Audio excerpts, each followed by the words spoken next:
a good cop. And so thanks for letting me, cop worse than a good cop. And so thanks for letting me offer that there. And then also I want to mention that we didn't have a meeting last week. June 12th was Women's Veterans Appreciation Day.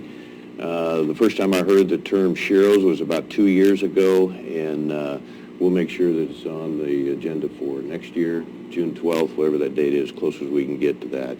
Real quick, on June 12th, 1948, President Harry S. Truman signed the Women's Armed Services Integration Act, allowing women to serve as regular members of the military. Several states currently recognize June 12th as a Women's Veterans Appreciation Day.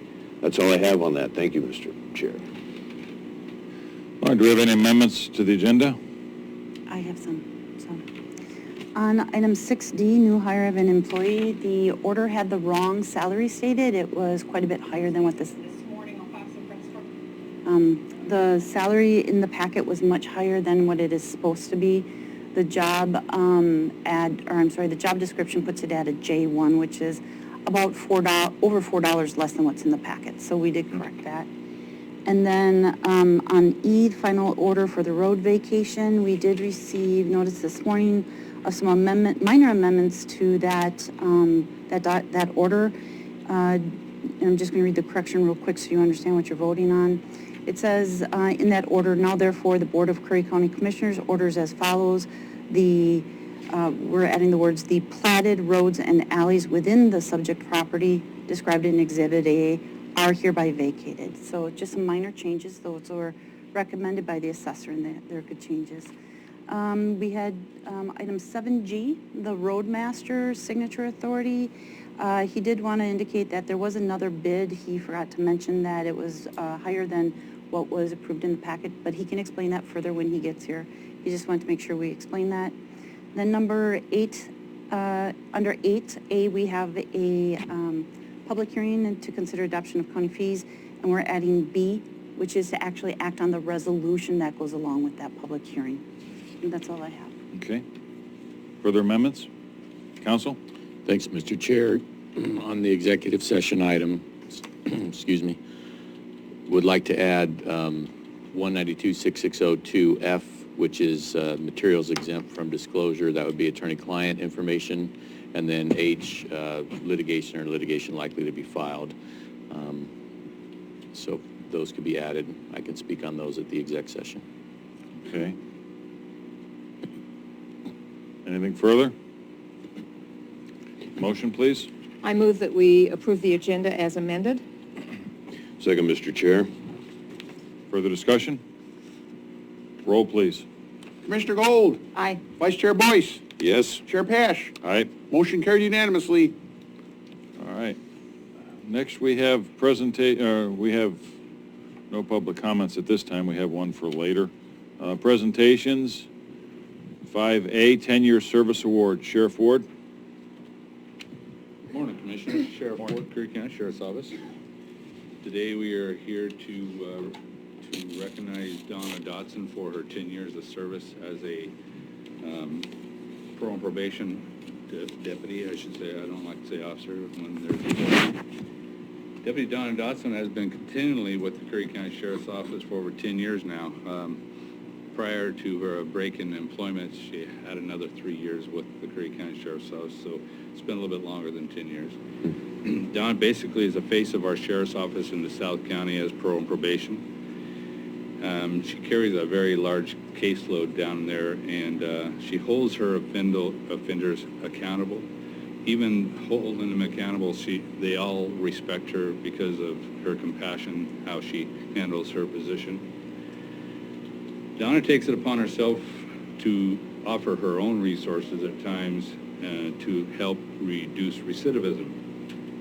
And it shows how much she cares because every Christmas time she goes and gathers up presents Christmas presents and hands them out to families that are having a little tough time in the holidays. And there have been many times that there have been a situation in the South County where patrol deputies responding from a distance, Donna will go out on her when asked to keep eyes on the situation until deputies get there. And there's been times that she's went ahead and handled those situations. So she's basically all around just a jack of all trades when it comes down to the sheriff's office. And she's a very extremely valuable employee for us, and we want to recognize her today for her 10 years of service. Donna?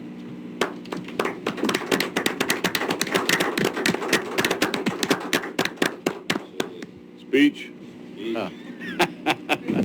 Thank you very much, Commissioners, for acknowledging us employees with just a simple little document like this. It means a lot. You know, people like to know that they're appreciated, especially in today's times. Being a law enforcement officer, it's very appreciated to be acknowledged. So thank you. Thank you. Thank you.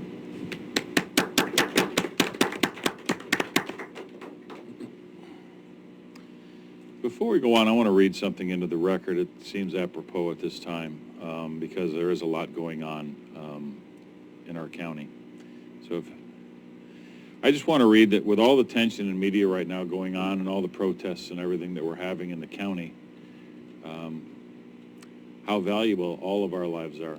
It's not just one group or another, it's all. And our law enforcement, how valuable they are. As what the sheriff just said, how important they are to our youth and the citizens of this county. So I just wanted to say that, you know, all lives matter, and we believe that we are all created equal as one people, and that we should all be looked on as individuals rather than a group. There are bad people in all races and all sectors, but I personally prefer to look for the good. And we cannot control much of what happens outside of Curry County, but we can protect those in Curry County. And I have all the confidence that I can have in our sheriff's department and the deputies and his employ. I would hope the citizens of this county would have that same trust and respect, that all lives matter and that all are treated fairly.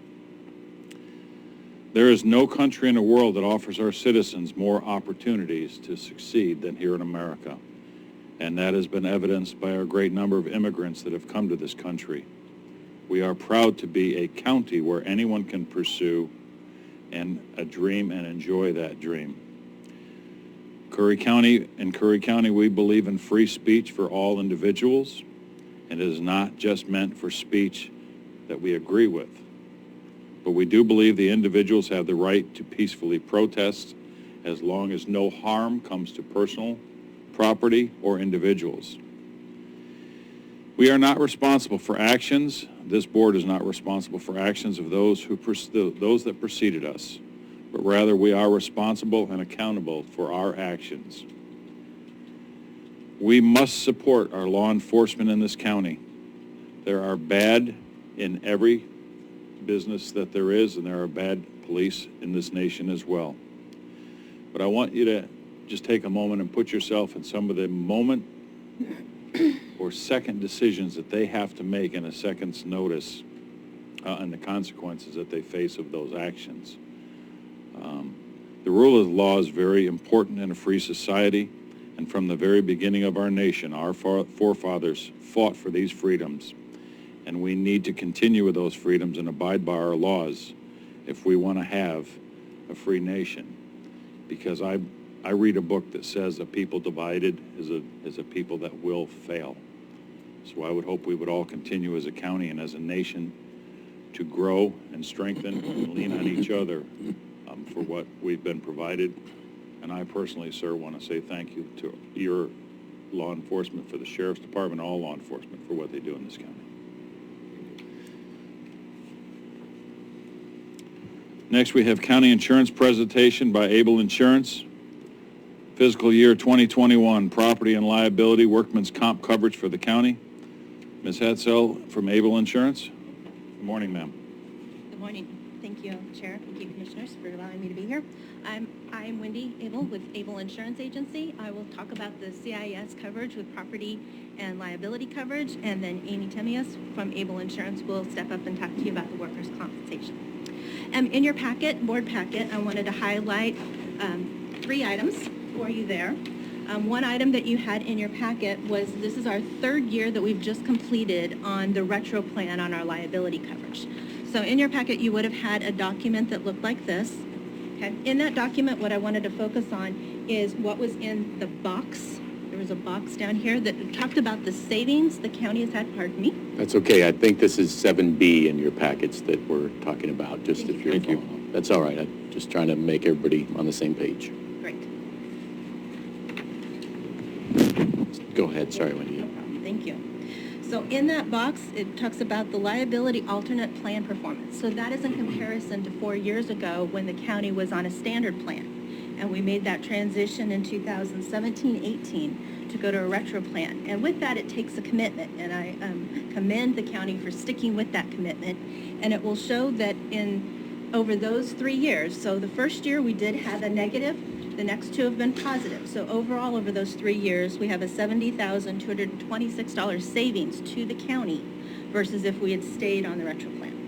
So, and looking forward to that, that actually too is when we're looking at claims that can take place over the years that we could be paying, we're still in a very positive light when they're looking at future collections that would be coming into play. So we're in a positive light moving forward to stay with that retro plan as a decision for the county. Is there any questions on that handout? Okay. Then the other 3 pages are all, would be starting with your CIS, starting with the liability coverage, and then we'll look at the property and the other coverages that go with that one. There's a comparison for you just so you can see how the last fiscal year was to the next fiscal year. CIS, City County Insurance Services, as a trust, they go to reinsurance carriers a year in advance. So just if you're wondering with things that are going on right now within the communities within Oregon, how is that impacting rates for this next year? So they're already looking at reinsurance for this next year. And then they take that to the board, the trust, as far as looking at how CIS is going to set their reserves for moving forward. And they'll come and let you know prior to your setting the budget. So we were back in February of this year. They had already announced what the rates were in a sense going to be, the not to exceed rates. So they had given us from a liability standpoint that if nothing changed, if everything stayed the same. So if your budget stayed the same, your vehicles didn't change, your personnel didn't change, they were proposing that you would not exceed a 5% budget increase in your liability premiums. The property side, they were increasing by 15%. That's what we had. So when we looked at our overall, we had a few adjustments from the standpoint of looking at your budget. They take a look at your expiring year, not your upcoming year when they're factoring that in. So they look at your personnel services, look at materials and supplies, factor that into the liability. Or they also look at how many vehicles, because in your liability coverage, besides your operations, is also your vehicles. So on that handout, what you will have, we see our 2019-2020, our standard premium was at $305,388.10. Looking at 2020 to 2021, we're at $328,852. With that, they're going to adjust your credits for your retro, being on that retro plan, also a credit for having more than one policy with CIS. You also get a credit for having us as your agent on there. They give you a credit, and then you're able to compensate us and still wind up with a savings back to the county for doing that. So therefore, your end result is $171,660 versus $159,412. And with that, there's a notation that from this same time last year to this year, there's 10 more vehicles. So when we're looking at our liability coverage and our adjustments, we had 10 more vehicles. Now, vehicles will come and go off of the county, but that's just like a snapshot in time from when we were looking at what we had for vehicle count in 2018, 19. I am going taking a time You're warp doing there. fine. 2019-20 to 2020-21. So that kind of helps adjust for what you might say is, and as those vehicles come off, the county gets the money back as well. So any questions on that, but just trying to give you where that difference in the premium of looking at the $159,412 to the $171,660 is that you had 5% right up front that was going to be an increase that CIS had said, plus then you have your change in exposures. There's a lot of information there. Oh, not quite $1 million. Our property values are premium is up about $4,000. Okay. Then we have our excess cyber, which is, there's built within the CIS policy. They have, we have 50,000 is what you get for no additional cost, and then we purchase an additional 200,000 to get us the 250,000 on the cyber liability. And then you have your excess crime coverage. Again, built within the CIS package for no additional cost is 50,000, and we purchase an additional 500,000 for 550,000. Included in those premiums is also $5 million in earthquake and $5 million in flood. And as always, they're willing to sell you more if you would like additional coverage on liability, excess, or property. Quick question. Yes, sir. Yes, On sir. the property premium, Yes, sir. the 25 deductible, Yes.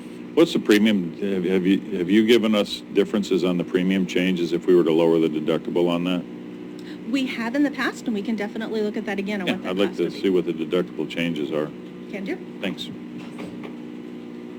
And then the last would be your comparison, just lumping those first two pages together for your summary from that standpoint of your liability premiums, all other property, cyber, and crime for your total premium on that one, the difference there.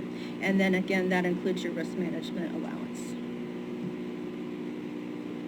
I just want to comment. So it was last spring that we actually sat down with Wendy and Amy as a team. It was council, I think Louise Colstrom was here at the time. And we sat down and we looked at everything to try and make sure we were getting what we felt was the best deal for the county. Sure. Council? Thanks, Mr. Chair. Question. So when you were asking about looking at different deductibles and premium differences, I think on today's agenda we have an action item. Were you thinking for next time, or are you Yeah, thinking? we can, I'd Okay. just like to know differences. We can always amend, too. Good. And then the other question I had is, and I didn't think about this during the agenda amendments, but if there's going to be a motion on this and discussion and questions, it might make sense to just move this item 7B to now so that we can keep Wendy here for questions or not, just so she doesn't have to stick around through the other agenda items. Yeah, why not? Okay.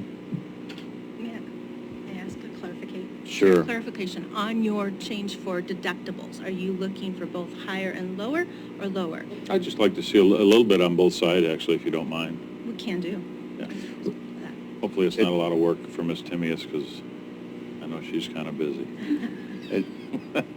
And Wendy, if we made the, Ms. Abel, if we made the motions today to adopt these, could we still explore the premium changes with the deductible differences? You can. Okay, Yeah, thank you. those All changes right. can be made at any time. Good, You can okay. agree to this, and then they would just credit you back for, Okay. just as if the vehicles, like as we might auction off a vehicle or we get a new vehicle, CIS does an interim invoice for you to adjust those.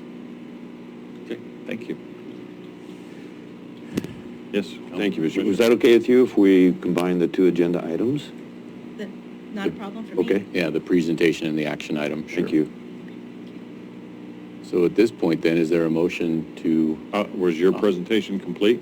Mine is complete. I'm going to turn it over to the Safe Workers Comp when you're ready for me. yep, and there's technically, I think, 3 items Right. with, thank you, all right, so, We have a motion? To renew the contract, correct?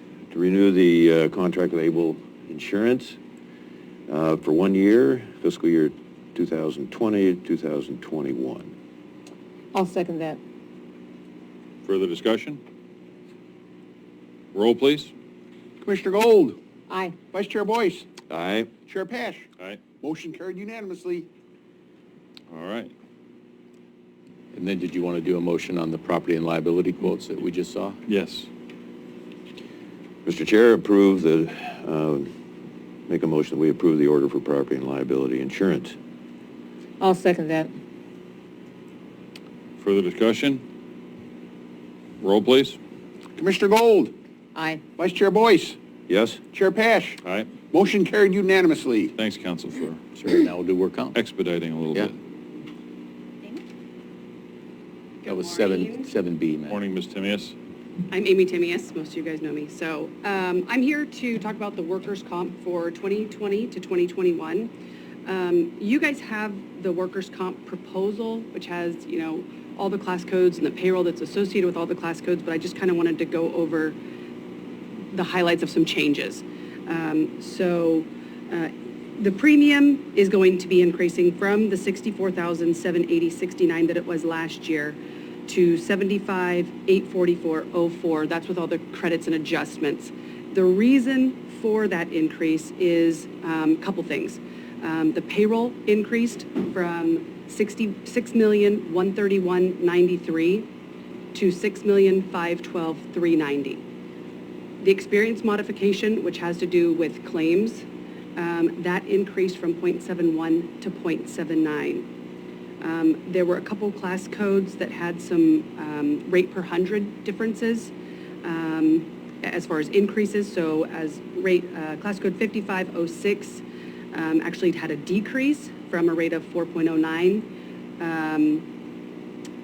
from 5.01. So it decreased a little bit. But class code 7720 increased from 2.16 to 2.39. Class code 9410 was 118, and it decreased to 109. So just some changes in rates there.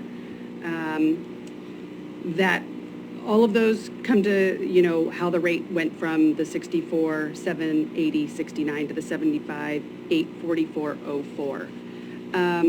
The other thing I wanted to point out is you got the email, or we forwarded the email to County Council that you guys are getting a dividend credit this year. We don't know what that amount is, but you received a dividend in 2019 for the 17-18, and that was in the amount of $22,449. So again, we don't know what your credit will be this year, but that's going to be coming. Good. So are there any questions on the workers' comp?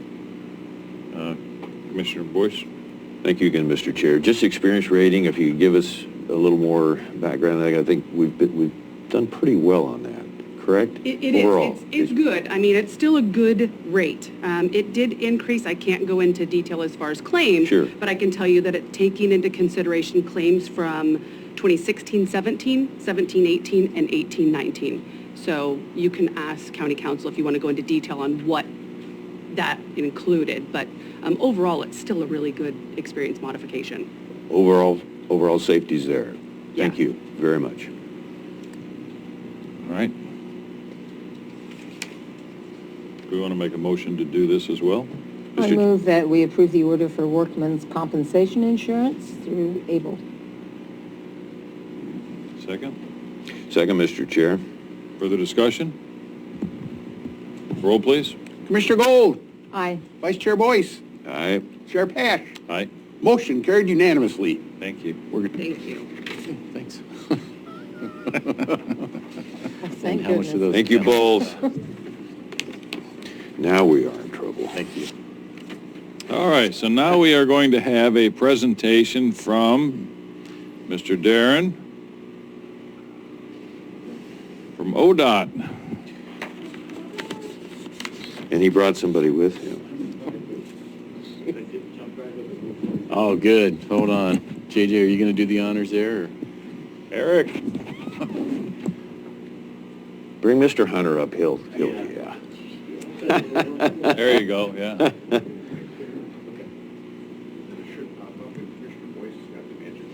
I'm sorry. I'm testing you, Darren.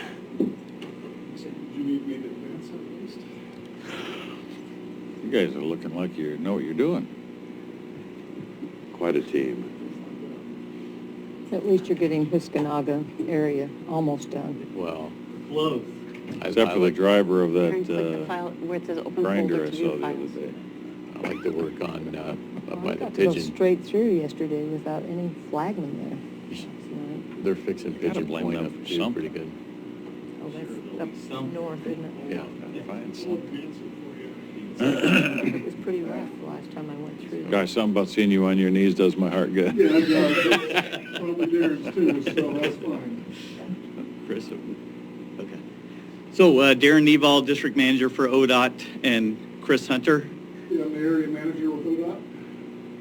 So thanks for having us, Commissioners. We been talking about coming down, giving you a little update on projects, and I think it's a good time. We've got a lot of things going along in Curry County. And so we'll just walk through some of these that we've got, and please ask questions as we go along, or we can ask at the end.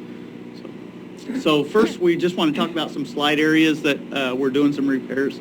First one is Houston. We, as if you've been through there, we've got it open to 2 lanes. Shouldn't have a lot of traffic control left.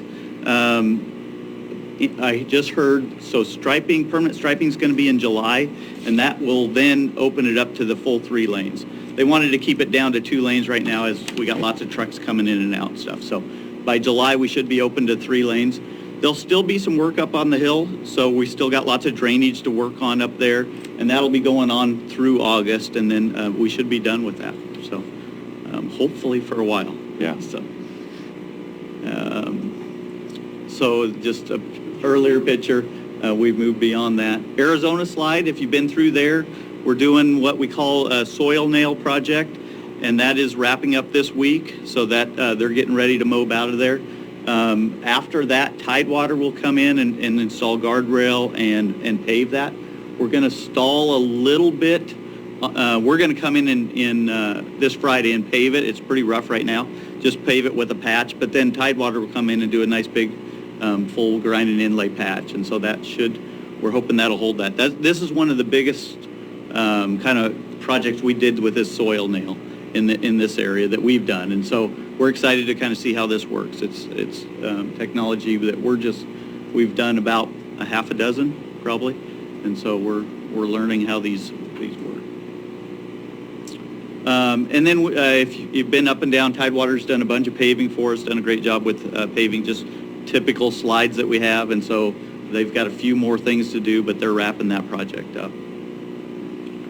So here's just an example of that. And then one of our last little slide projects that happened back in 2019 that we're going to do that this fall, spring, summer. It'll be later this summer. You'll see the work. It's just going up Cape Sebastian. And so, Chris, can you? Yeah. So a few years ago, we had a slide where you see that bank there, and just on this side of it, north side of it, we lost some more of that. And so they're going to do a similar type project. So you'll see some activity there later this summer. And then our planning study. We are going to do a planning study starting later this summer and going for a couple of years it's going to take. And I'm sure you guys will be pulled into that. But just looking at kind of all the slides between Port Orford and Brookings, looking at, do we have detour plans? If we don't, what's it going to cost to fix those? Looking at Carpenterville, should we consider improving that versus fixing slides? So it'll be a good study to kind of give us some good data on kind of where we need to go for the future. Okay. Chris, anything to add there? It will be just fairly high level. I mean, we know just through some recent experience that some of these slides, we're not going to be able to repair. Right. Ancient slides. And so it's looking for those alternatives to maybe improve Carpenterville so we can get trucks to pass, on just some of those high-level options that we might be able to start budgeting for, or just do maintenance, start making improvements just to help facilitate if we do have a major slide that we can So construction projects that are going along. So Garrison Slough to Cemetery Loop, so this is through Port Orford. That project's going to go in spring, fall of 2022. And so we're excited about that one. This will kind of finalize. We did the pilot with the 3-lane through there. This will repave everything, add bulb outs at intersections and a couple flashing lights, one at the school crossing and then one on the north end of Port Orford for better pedestrian crossings. And so we're excited about this project. It'll be a good project and the community's excited about this one. So just a picture of Port Orford. Ophir Dike, we've just got a culvert there that's failing, rotten. We're going to repair that later this fall and winter. So you'll see that on that stretch of highway.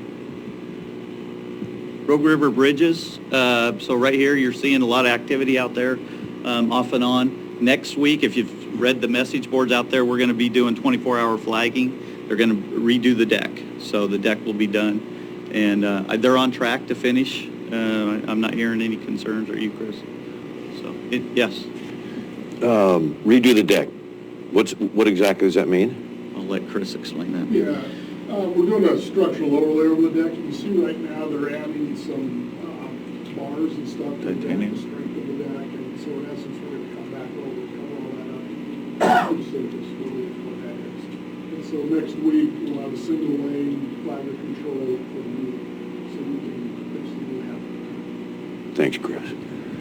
Great. You can see, kind of on the left, you can see where they've already installed the bars. On the right, you can see the slots with the cut holes that are out there today, and the strengthening bars and sealing those up as we speak. And then in a couple years, we've got another one coming back on that bridge. So this was one of the early bridges that we did the cathodic protection, basically protect it from the weather and environment that it gets. And we did that in 2001. And so it's time to come back and make sure that system's working, update some areas, fix some areas. And so that'll be coming in a couple of years. So you'll see that we'll be back on that bridge. Variable message signs, just wanted you to know about this one. We're installing, right now we have a bunch of these, what we call HARS, Highway Advisory Radio System, and they're up by Bandon and stuff like that. We're replacing those with VMS boards. That's outdated technology. You have to turn to AM channel, which some of the new rigs don't even have AM, and so, so old technology. So we're gonna have actually VMS boards. One of the things we are doing though, we are gonna install a new VMS board as you guys leave, as you leave Brookings heading north. We'll add one. Chris, if you flip the thing, yeah, just a picture. Somewhere in this area, you'll see a VMS board going north, just communicating if we have any issues on the highway there. And then we'll have some coming from Bandon if people are coming down this way. So that'll be a nice addition to the highway, so we can get those out. Whoever's taking that picture, stand in the middle of the street with oncoming traffic. Right. Is that you, Chris? No. It was his staff, though. He might. Yeah. It's fixing a pothole at the same time. Yeah, it must be. The signs would be nice, especially as you come out of the community, in case there is any issue, they can make a choice on when we turn around and go back, out 199 in California, if you have to head over I-5 or do something, but it gives you that decision point before you get too far down the highway, so it'll definitely be beneficial. Parkwood Drive to Lucky Lane. This is a sidewalk project in Brookings. And so in 2022, we're going to add sidewalks on that north end of town, which will be great. That's been needed through there. You see a lot of people trying to walk on that shoulder in that area. And so add sidewalks through that area. So we're excited about that one. Carpenterville Highway, a few things we're doing. Whiskey Creek culvert replacement. This one is plugged, and we're struggling keeping this one going. And so we're going to replace that this year. It could require a closure of Carpenterville for a period of time to get across there. So we're working through the details on that, but that'll be coming. Chip seal. We are hoping to do a chip seal this summer, thanks to your county work crew, Public Works. We're excited about that. July is kind of the target, maybe early August, and so we're looking forward to that. It's going to start just as you get onto Carpenterville on the south side and go for 11 miles, and so just excited to try that. We have not done a chip seal down here in quite a while, and we've been seeing the work that your crews have been doing, and I'm really excited about the work they've done. I think it's a good tool, and so we hope to maybe continue that down the road. And then I think the last one we have on Carpenterville is just sudden oak death tree removal, just the effects of sudden oak death. We've budgeted $250,000 over the last 5 years, and we continue to do about $50,000 a year, so we're focused on that. So, and just a few other updates we had for you. Whoops. It's a very sensitive mess. Just it's like, yeah. Other things we're working on, just so you guys know what we're doing in Curry County. Gold Beach has been asking some questions about lane configurations, and so we've met with council a couple times, and then COVID situation has came up upon us, and so that's kind of died down, but I'm sure that'll pick up again. So we're working that. Same with Brookings. Just that downtown area of Brookings is so narrow. They have lots of close calls with pedestrians and vehicles and stuff, and so trying to come up with some solutions there, and so we're working with them around that. And then you guys have asked us to look at the intersection of 101 and North Bank Road. We've made some improvements, and we'll do some more as soon as the contractor gets out of there. And then we're going to do the traffic investigation and counts. We'll put some cameras out there and really see what's going on. And so we'll do that later this summer. Any questions on that? Just appreciate you guys keep. For me, if you put a camera on the corner of that bridge as they come around that turn, you will be shocked at how.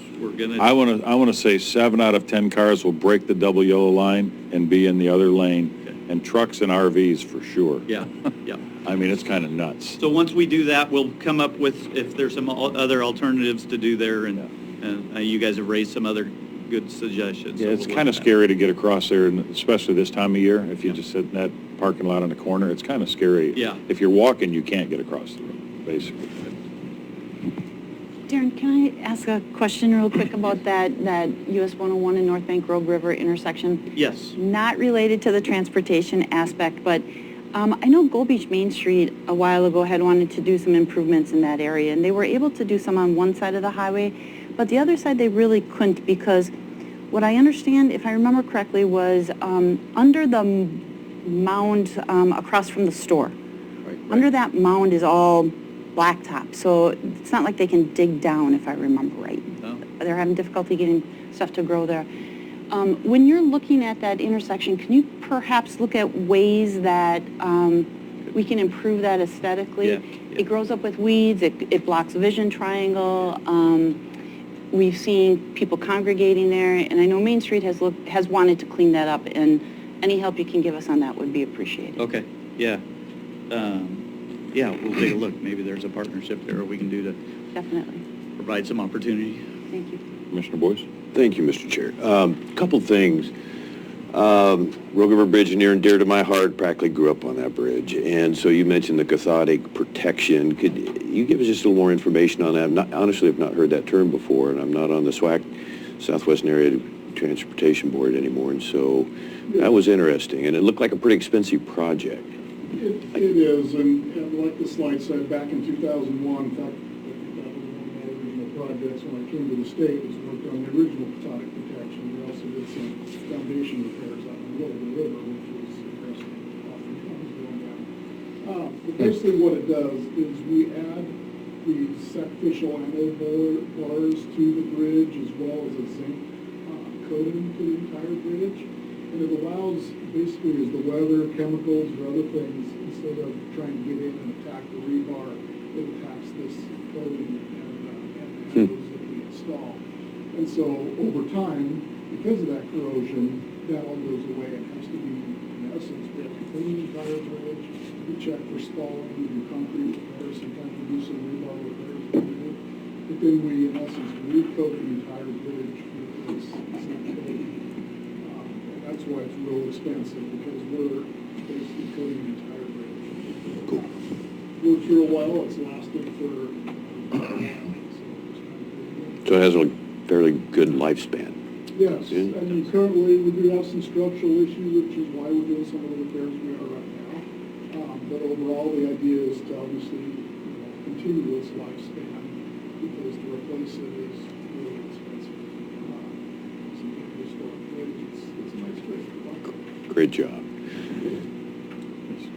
I can wait my turn here. I got 2 or 3 others here. No, go ahead. You mentioned Port Orford and the 3-lane, and I've not seen any studies or feedback on how that's gone over the public, the travelers in general. It looks to me to be a good project, but I'm not the right one to ask. So what's been your input from the public back on that you're feeling reasonably good about? And the reason I ask, of course, Gold Beach is possibly looking at that down the road, as you well know. Right. So we did it as a pilot. So we said, hey, let's we'd pay for the pilot and then get feedback. And so we asked the community to provide feedback to us and to the council. We got multiple letters and emails and stuff. I would say 75, 80% were all positive. Okay. That we got back, and then we went back to the council and said, what feedback are you hearing? And they were lots of positive. Lots of people that were reluctant at first, concerned about it, came around. Some of them, the only concern we continue to hear a little bit, it takes a little longer to get out of a side street at times. So, and we're talking seconds, not, I mean, but it feels longer. No street lights necessary. Yeah, and so that's the biggest concern we've heard, but minimal. Most people are very favorable, and council approved moving forward for that permanent configuration. Great to hear. Yeah. The community was pretty split initially, which was why we were Oh, yeah. test. I mean, it was kind of split 50-50 on even wanting to do this. And that's where the fires came from. It proved itself out. A suggestion you may want to do, I happen to know of a city in Southern California that did something like this, and it was hated when they talked about doing it. And it brought so much economic development into that town. Right. It was crazy. Now they all love it. But to maybe partner with, the cities and have them put a little skin in the game as well. Yeah. To widen the sidewalks. So in this town, what they did is they widened the sidewalks out to like 30 feet. Right. And all these little shops, these little cafes and stuff, they all had tables out on the side of the road, tree-lined streets. And, Yep. and it slowed the traffic down, and people actually stopped. Yeah. And their economic development was, Yeah. I don't remember the numbers, but it was crazy how much it helped that cities. Yep. Commissioner Gold? I'm going to go backwards, back to the beginning, to Hooskanagan. Okay. Because I drive that every day. I was just curious, do you have any estimation on how long that's going to last? Until it doesn't. Oh, man. Well, Mother Nature decides it's not. Yeah. Well, What we have done is, if you've noticed, as we built it up, we put this geogrid it looked like fencing. fencing I was going to underneath ask there. you about that. Yeah, so, and we did that, we've done that on a few slides. The last one we did, I think, was just coming out of Port Orford, that one. And it's held a lot longer. Mother Nature's going to move Well, Hooskanagan. yeah, I got that. But we are cleaning the drainage, we're doing that. We think we're going to get a few years out of that before we see any movement. And then eventually we'll start seeing slow movement. If we follow history, it's about every 15, 20 years, it makes a big move. Well, and I have to compliment you on your speed at which you were able to accomplish so much there. Good, thank you. So- Thank you. I actually went through without a flagger Yes, yesterday nice. going home, so that was nice. Yes, I'll bet.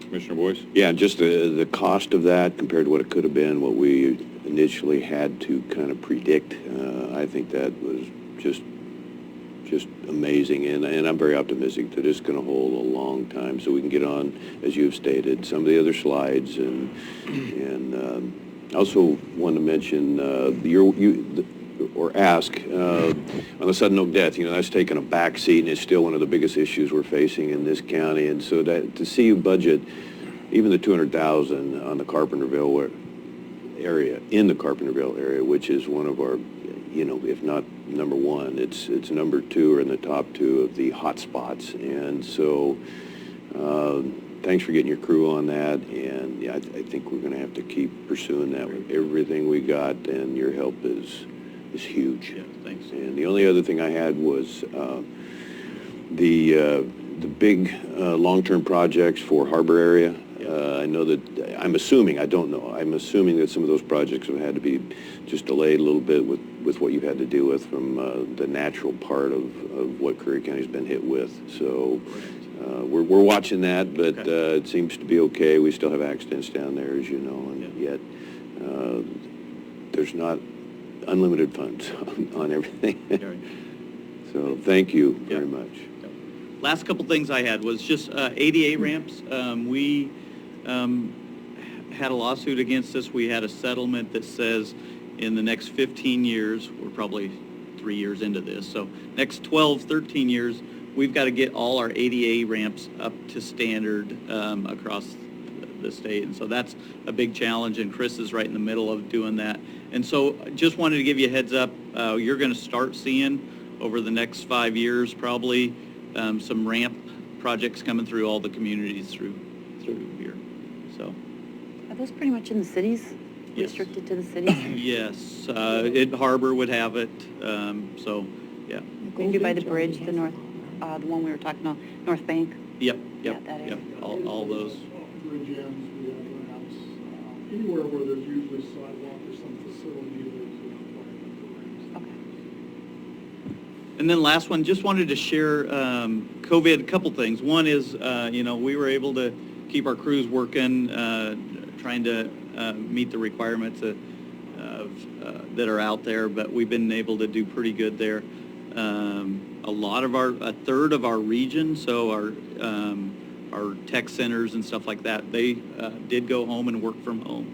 And so we're learning what that looks like. That's a new way of doing business for us. And so we'll see. It looks like there's a encouragement to kind of do some teleworking from home long-term as an agency. So we'll see what that looks like. But then traffic volumes, I just wanted to show you a graph. Chris, if you go to the next page, I think.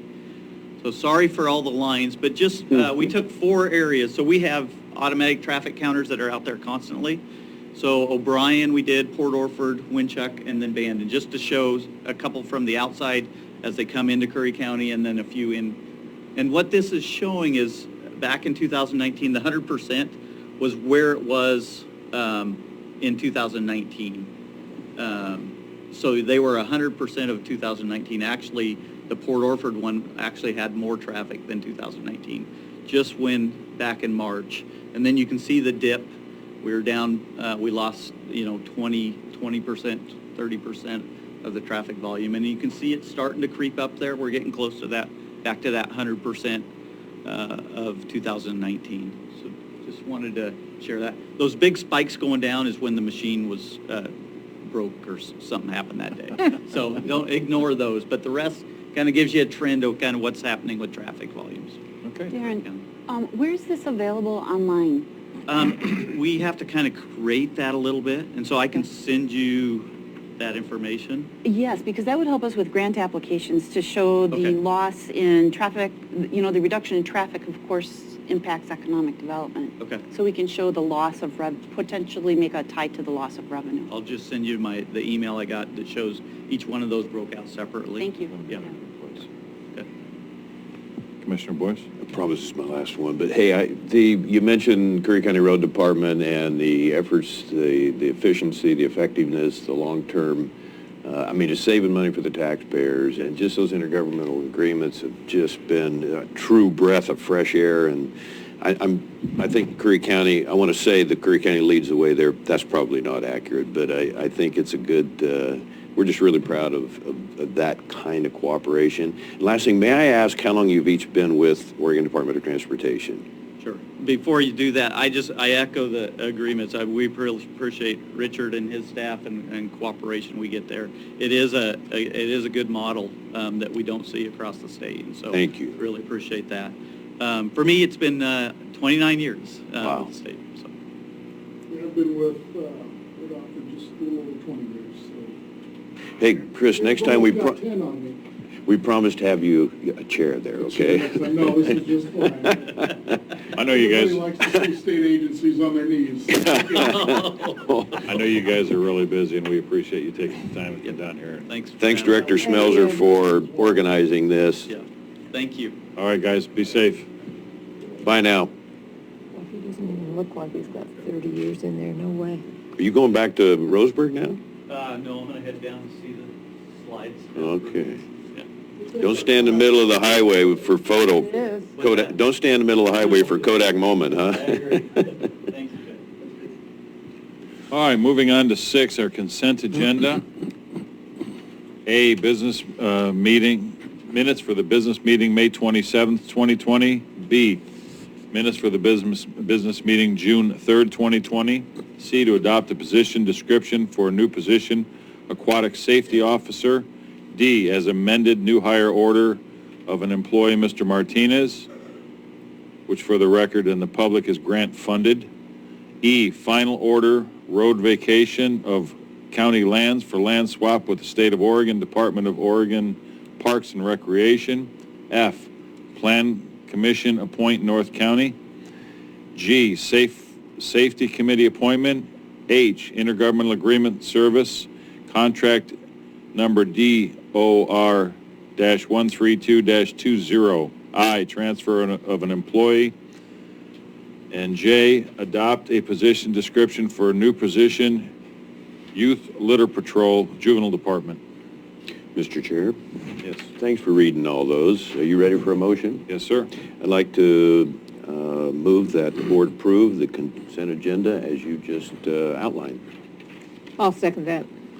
Further discussion? Roll, please. Commissioner Gold, Aye. Vice Chair Boyce, Yes. Sheriff Hash.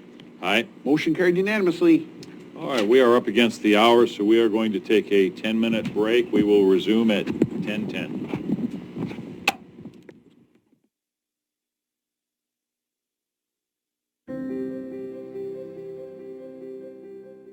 There's something about having land and sea. Never having to choose between digging in or looking out. Here, you can go where the spirit or the wind moves you. To the tops of the trees, along secluded beaches, or into more wild and scenic rivers than anywhere else in the western United States.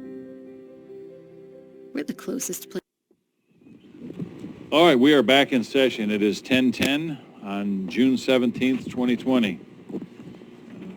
Next up is we've already done that one. 7D, Curry Homeless Coalition, waiver of lease fees and 6 months notice, non-renewal for Colvin Street lease. Ms. Schmelzer.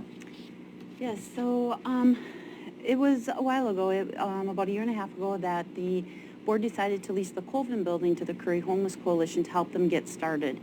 And since that time, they've done a great job. They've brought a lot of other businesses into the Colvin building. They're providing a lot of resources to the homeless and to the low-income people. As you know, we're doing a feasibility study and looking at, that is one of the buildings that may go away or may be used for new facilities. So I did let the director of the Homeless Coalition put her on alert that we probably would not be renewing that lease. I think addressing the homeless and the low-income people and their issues, their concerns are a big concern to us as well. We just did a strategic plan that talked about working with other agencies and partnering to make sure we're taking care of everybody's needs. So I did reach out to All Care. I had a conversation with Sam Engel about if he had any ideas on how we could help the Homeless Coalition. And he reminded me of a project we did in Josephine County, and that was when I was in Josephine County, there was a company that wanted to build a low-income housing development, but they didn't have enough for the down payment to do the clearance and everything. So what the county did was they stepped forward and they said, we'll give some money provided the community shows support and does a match. And so that project could get started. So Sam did share with me that Beth, and Beth is here from the Homeless Coalition, was indeed looking at another property and had her eye on some stuff, but you know, they're a nonprofit, so finding the down payment is always an issue or a concern for a nonprofit. So we talked about, and what this proposal is saying that for the remainder of the lease, which is the next 6 months, that we would waive the rent so they could use that money towards their down payment, provided the community matched that. So we'll waive it, but then the community has to match it. If the community doesn't step forward and support the proposal, then we won't waive the rent. So it's a project that shows support for the coalition, the mission, the work that they do, but also there's a call to action to the public to really step up and get behind and show their support as well. So that's what the order is about. Beth is here. She probably has something she wants to add. Beth and I haven't had a chance to talk about it. I did stop by twice. She wasn't there. So Sam's been our go-between on the project. So Beth, if you just have something you want to add? You didn't have anybody better luck contacting her than I did. So Beth Barker Hidalgo, Director of the Curry Homeless Coalition, residing in Gold Beach. I want to thank the county, first of all, for even giving us a shot and giving us a place to call home so that we can start, get our feet under us and develop our program and menu of services for the community. And I can stand here before you this morning and with confidence guarantee you that your investment is going to see a huge return. We will have a long-term impactful outcomes for the community because we've been able to have the space that we have now with all of the amenities. So thank you very much for that. I do want to let you know that, we did officially submit the request for the match to All Care, went in yesterday. Sam has acknowledged that. We've also reached out to Advanced Health for a similar match. The combined three pots of money would give us a good chunk of money. What we're looking to do is purchase a property. I'd rather us have a mortgage, and I kind of played with the numbers a little bit, and our rent would probably be somewhere around a little more than half of what we're paying now. So it would save us some overhead and give us some capital as we move forward to leverage. We've also requested $80,000 of operating budget from Oregon Community Foundation for the next year while we negotiate contracts with the CCOs for social services. Those contracts can be paid out through Center for Medicaid dollars to social service providers. So that's our sustainability model at the end of the day is we get that 1 year of operating budget from OCF, hopefully, fingers crossed, and while we get these contracts in place within the next 18 months to 24 months, and then we're good to go, we're solid and we're sustainable.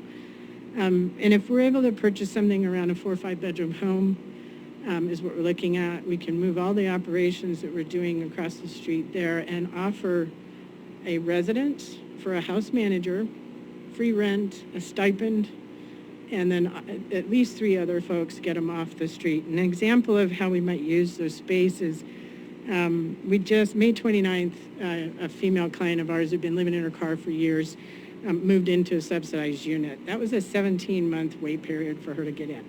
If we can get folks that are motivated in the system, in the pipeline, and going to get housing at some point off the streets and start working on some behavior modifications and other issues that homeless folks tend to learn, unlearn, relearn new skills and new ways of life, then we're putting them in a place of to be more successful when they move into their own rental. And I just want to close. We have been able to help 20 households remain housed through our homeless prevention program here in Curry. And our partnership with ORCA has grown tremendously. We're in really detailed conversations about an even more long-term project that could house more people, and working in conjunction with our CCOs and our community action agency and the coalition to make that happen. So thank you for giving us an anchor point for us to do what we do. And I really appreciate the offer. I'm confident we're going to come up with a match and then some. So thanks. Don't go back. Commissioner Gold? I just have a question about the money that the county's going to be basically giving you. Mm-hmm. Would it be a good idea to put that in a trust account so that when you're ready to make this move to do the down payment on the house, we can rest assured it's there? The way I don't know. That's it. We can look into that. I'll have our treasurer take a peek at whether or not that's worth it to go through all that process, because I'm kind of concerned. I'm not going to lie.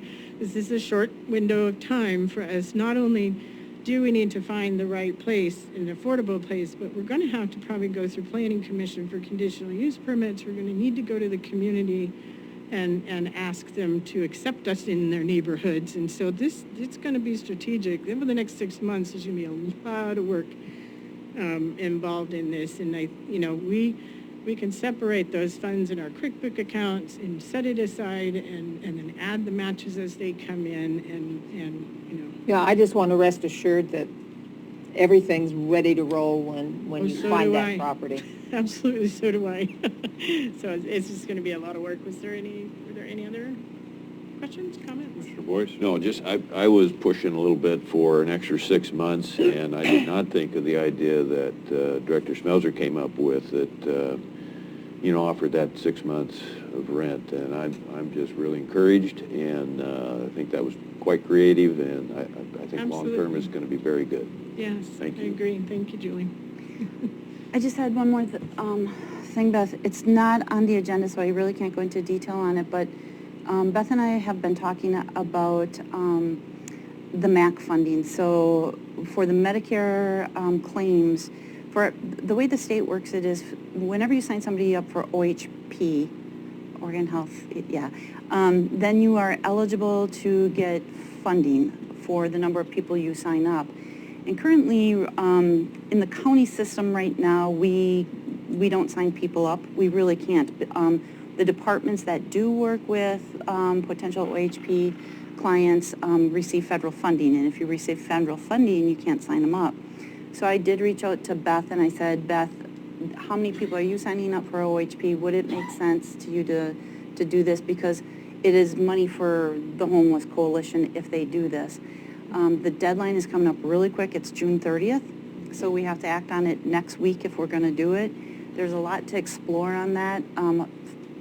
Who at the county is going to administer that, and how much is it going to cost, and things of that nature. But while Beth was here, I just wanted to just throw that out there so everybody knew that we're continuing to do what we can to help the coalition, and that'll come to you next week if we can pull it together. Okay. Thanks. Thank you. Thanks, Beth. All right, next we have Public Safety Answering Point Configuration Project Report Addendum, Ms. Schmelzer. Commissioner, we need action on that item. Oh, I'm sorry, you are correct. I move that we accept the offer for the Homeless Coalition to waive the lease fees for 6 months and for them to be able to match those funds and get into a permanent residence. And the non-renewal of the lease. And the non-renewal of the lease. Thank you. That's a long motion, but gladly second it, Mr. Chair. Further discussion? Roll, please. Commissioner Gold, Aye. Vice Chair Boyce, Yes? Chair Pash. All right, Motion carried unanimously. now we can move on to the Public Safety Answering Point. Okay, so as the agenda routing slip explained, a previous board had approved this joint project with the City of Brookings.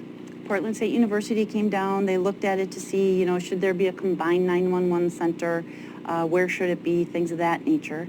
They gave us the data earlier last fall, and we were not satisfied with the data, with the report, and neither was the City of Brookings, so we just didn't accept the report.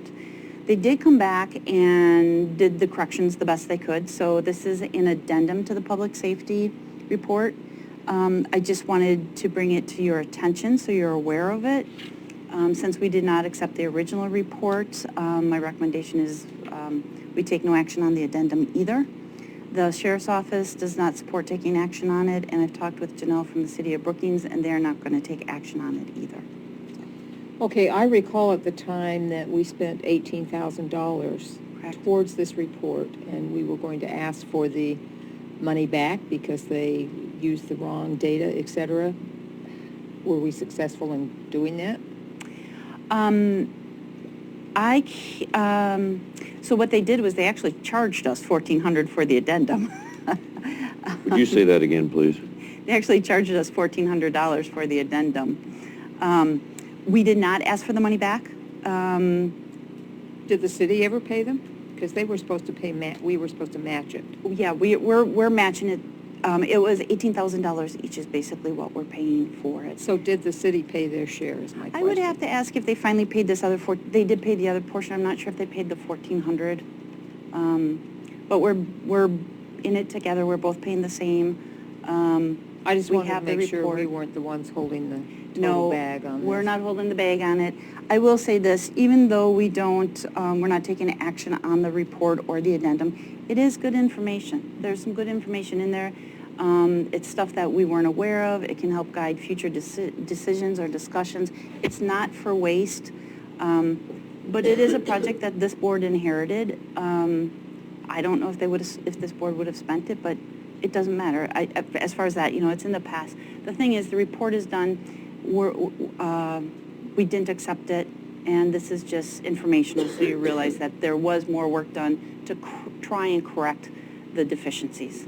Well, and not only that, we have to realize that when we have a study done, we can either accept to go forward with the recommendation or not, so. Correct. Commissioner yeah. Boyce? Thank you, Mr. Chair. the focus was to combine the dispatch services, and so if I'm understanding correctly, we're basically in a position where we just have to kind of walk away from that vision, at least for the time being. That's correct. Other than we have the, excuse me, go ahead. Yeah, that is correct. The data, the report showed it's not going to work to combine the two. So maybe in the future, years down the line when things change, technology changes, but at this point, it doesn't work. But both sides are dealing with, I don't want to use the word antiquated, but older facilities, and that's putting us additionally in a tough spot, correct? Yes, there were several things why it wouldn't work.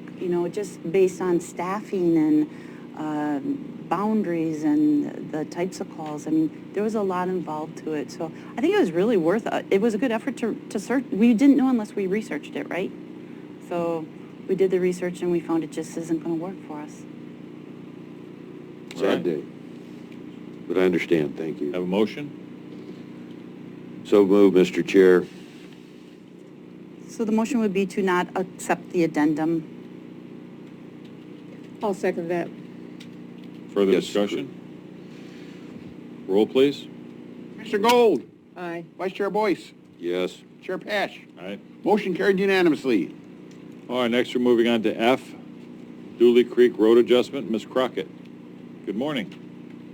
Good morning, Commissioners. It's a pleasure to be here, as usual. The item regarding the Dooley Creek Road is a really simple issue, even though I gave you a lot of papers. That's just normal for planning to make sure we do all of the legal adjustments that are required. Essentially, what happened here is we had an applicant, Ralph and Ruth Chapman, who came through the department with an application to divide their property and to legally divide their property. Their property is already divided by the Dooley Creek Road. They went about doing the survey. The surveyor found that the legal description of Dooley Creek Road did not match the actual alignment of the road. For them to be able to finish their land division process, we need to adjust the deed to correct the alignment of Dooley Creek Road. That's what is before you today. It's just a deed adjustment to recognize Dooley Creek Road in the location that it's actually at. Good work, and thanks for helping them out there. Do I have a motion? I move that we approve this adjustment. Deed adjustment. Second, Mr. Chair. Further discussion? Roll, please. Commissioner Gold, Aye. Vice Chair Boyce, Yes. Chair Pash. All right. Motion carried unanimously. Thank you. Thank you. Thanks, Ms. Crockett. Next, on G, Roadmaster Signature Authority to purchase $43,500 arch pipe structure from Contact Engineer Solutions for the McKinnon Road FEMA storm drain project. Mr. Christensen, good morning. Good morning, Commissioners. The Road Department is looking for board approval for the Roadmaster to purchase these materials at $43,500 from Contact for our FEMA project to meet our in-water work period. Okay, because, yeah, we were given a second quote this morning, and you're not going to use that quote. You're going to use the first quote, correct? That's correct. The second quote is about $12,000 more, plus it would have more of a delay for our delivery because their materials come from the East Coast, and also Contact has a little thicker gauge, so we're going to get more life out of the Contact pipe. So I move that we approve this purchase for the arch pipe structure from Contact Engineered Solutions. Second, Chair Pash. Further discussion? Roll, please. Commissioner Gold, Aye. Vice Chair Boyce, Aye. Chair Pash. All right. Motion carried unanimously. Thank you. H, National Incident Management System, known as NIMS training policy. Mr. Dumeyer.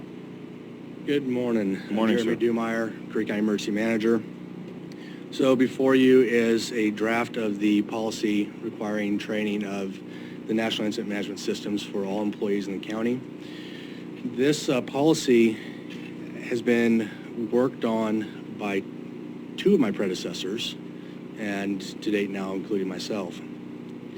It is a requirement that all staff that would have a role in a disaster response be trained in the National Incident Management Systems and know what the basic terminology is, the basic response functions of the incident command systems are.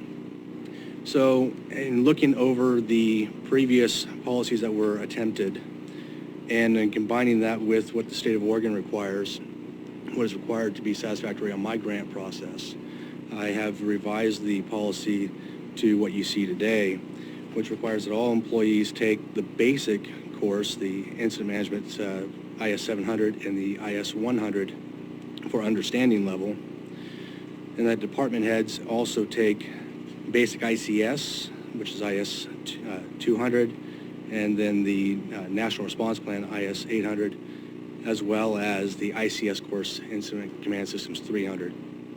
For department heads, that gives a real good guidance and structure during a response. As far as the advanced ICS course, the ICS 400, that'd be identified by either myself or the EOC manager as to who is necessary in those positions to fill roles such as the public information officer, liaison officer, etc. And then, of course, it also outlines for the Board of Commissioners to include the ICS 402, which is the overview for senior officials elected and appointed to further familiarize with the ICS system. So it's my request that this policy be considered for adoption and put into the personnel rules. Question, how are we going to work on the management of this? As far as? Making sure that it's been complied with from each person? So most of these courses, and I've included in every one of them a link for these courses. The IS identified courses are independent study. You do those online through FEMA, you get a certificate. And as I identify in this policy, when your certificate arrives, send a copy of that certificate to the emergency manager to have it filed, so I can keep track of that. I'll be able to actually keep a spreadsheet as to who has what. The state of Oregon also keeps a spreadsheet of that. For instance, when the city of Brookings, when their employees do a NIMS course, I get notification of that as well. Okay, would HR also get a copy of that for the employee packet? We can certainly do that. Okay, Commissioner Gold? What's the deadline for everybody completing these courses? So in October of each year, I have to certify to the state that we are NIMS compliant. When I was under the sheriff's office, I could do that easily because as an employee of the sheriff, I could say the sheriff's office is NIMS compliant. As an employee of the county, I will admit that I have had to be very loose with that definition because it does ask all that may respond in a disaster, and my response to that was I'm the only one responding as a county employee to the disaster. And I can't do that. It doesn't pass the smell test. It was just something that I had to check off as a requirement. Commissioner Gold? So a certain percentage of the employees, in order for you to pass this off, need to be all? All staff. So 100%, period. So this will become a requirement then? Correct. Okay. So I think we probably need to make that very clear to everybody. Ms. Melzer? So if the board accepts the proposal, it'll be integrated into the personnel policy, and then we'll begin, of course, Jeremy will work to make sure everybody gets up to speed, but as new employees are hired, they're going to be told that they have to have this training, and they're going to be given a certain amount of time to actually complete it. Okay. All right. Mr. Chair, I'll make a motion. Commissioner Boyce? The NIMS training, National Incident Management System training policy be adopted by the board, and we start the process of getting all of our employees in line. Good training, thank you. I'll second that motion. Further discussion? Roll, please. Commissioner Gold. Aye. Vice Chair Boyce. Aye. Chair Pash. Aye. Motion carried unanimously. Thank you.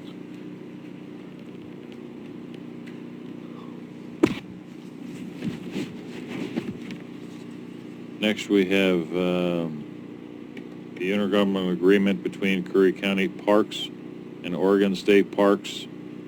Mr. Durock? Okay, so I am going to take the lead on this. We're not sure if Tony was going to be able to make it up here for the meeting, but what happened was last week we were notified by state parks that, well, let me back up a little bit. The Alfred E. Loeb State Park is closed right now. And a lot of the people down there, the public, are not very happy with that. And they've been very vocal about the fact that they're not happy that it's been closed off. So state parks did reach out to staff. They reached out to Summer and basically asked, is there any way the county could help them out? And what it would consist of is basically we would be down there making sure that things are in order, making sure, you know, people aren't staying overnight, making sure there's not problems down there. It would require an intergovernmental agreement, and the state has not been able to pull that together yet. So Summer, Ms. Madison, the and Anthony DeRock, the parks coordinator, did hear from the state yesterday about some points they would want to make sure, like COVID things, to make sure we're doing proper cleaning and all of that other stuff. On the surface, this sounds like something we wouldn't do because it's going to cost us money. But the money we spend can be COVID reimbursed because we would not be doing this if it were not for COVID. We do have our code enforcement officer down there in Harbor, so addressing the complaints I think is manageable. And I look at this more, to be honest with you, as a long-term investment. We have an interest in McVeigh Park, and it's an opportunity, I think, for us to show state parks that we're good partners and that we're willing to work together. So based on that, we decided that we would take the proposal to the board and see if they would be interested in doing it. Like I said, we didn't have time to do the IGA yet. The state is still working on that. But the way the order is written, it would say that when it is ready, it would have to be approved by council. It would have to be approved by the parks director to make sure it's meeting his needs, and it would have to be approved by myself before it would actually be signed. So that's where we're at. Summer, do you have anything to add since you were the one who actually took the call? Some of my concern on this is not having the intergovernmental agreement already in hand. It's kind of... Well, we wouldn't do it until we had the intergovernmental agreement in hand. What it's saying is we're afraid that we're not going to have another board meeting by the time we get it. We're afraid we're not going to have a board meeting primarily before July 4th when we really expect a lot of traffic down there. So we're asking the board to trust us, to trust staff to actually do a thorough review of the IGA. I'd like to have partners, but it's a little scary. Commissioner Boyce? To do this, I just see maybe 2 or 3 yellow blinking lights here, and the first one is, let me rewind just for a second. I think I would characterize our relationship with the Oregon Department of Recreation, Parks and Recreation as very good right now. I do appreciate that the COVID-19 expenses would be replaced. I've not talked to the sheriff. I don't think you probably have, excuse me, maybe you can update us on that. But it's going to put pressure on the sheriff. There are things that happen at that park at night that are a bit on the touchy side. I've not had one email or phone call from the public that says, what in the heck is going on? We have got to keep this open. Not one. We have to have a person down there every single night to close it. Risk, liability in this sense. People sometimes aren't easy to move out of those gravel bars. Do I want to help the state? You bet. I talked to Larry Becker on the phone for 45 minutes yesterday or whatever day it was. I think Director Schmilsler and Coordinator Madison, the biggest concern I have is having to be there every night to close that, and the risk isn't the right word, but just the dynamic of that responsibility. We have a new parks coordinator. I don't know if we're setting him up for success there. Thank you for the time, Mr. Chair, but I've just got a few apprehensions that, and not to mention the IGA agreement that you brought up, and I do trust the staff to move forward, and I'm very interested in McVeigh Park, but I think we're in a good position there already. And I'm just looking at the overall responsibility, the level of, you know, everybody uses the word liability, I understand, but we are exposed, in my opinion. Thank you, Mr. Chair. Commissioner Gold? I did talk to Tony about this and some of the concerns that were brought forth. Number one was personnel to take care of everything. There is a park host couple that are there now, but their main responsibility, from what I understand, is just to be the eyes and ears. So I think a lot of details would have to be worked out before any agreement signed. So do I have a motion? Well, does anybody talk to the sheriff? Did you by chance? No, I didn't. Okay. I've not talked to the sheriff. I do want to make one just comment, though. Even though you may not have received a call on it, Commissioner, there's been a lot of uproar, especially on social media, about it. I think the public is very concerned about it being closed. I mean, it's if we don't step forward, it's going to stay closed, okay? And we don't have to step forward. It's just something we're being asked to consider. We can bring it back next week for further discussion too, and maybe we'll have an IGA by that point. I'd rather do that. Let's work a little harder on this before we take any vote. See if we can get an intergovernmental agreement. Just one other thing to emphasize, it's for day use only. No people will be able to stay overnight except for the park hosts that are there. That is correct, yeah. But I agree. One thing, though, that Commissioner Boyce said is once people get settled in there and they've had a few drinks, it may be hard to get people out of there. So I'm just worried about the liability for the county. And again, I'm all for having partnerships with state parks, 100%. But I just like to have some clarity on some things. Well, why don't we scrap this order and just tell state parks that if they want us to consider it further, we're going to have that IGA before the board by Wednesday, or we can't do it. It's hard to vote on something you don't know the So details we're not closing on. the door either. Right. Correct? Correct. Thank you. All right. Okay with that? Thanks, Ms. Wait, Madison. Did you have something? I mean, if you want to hear it. Summer Madison, Curry County Economic Development, I will share that under the circumstances of COVID, that has brought additional requirements for managing day use at Loeb. And so those conditions and deliverables are something that the Parks Coordinator is negotiating and developing with the input from Sheriff, community stakeholders, other agencies. It's definitely going to be a group effort. One of the concerns that's been brought up is that if Loeb is closed, that is going to push more traffic to Social Security Bar. And we really would like to try and mitigate that and balance kind of the traffic that is along the river bar. So Anthony DeRock has been in communications with state parks.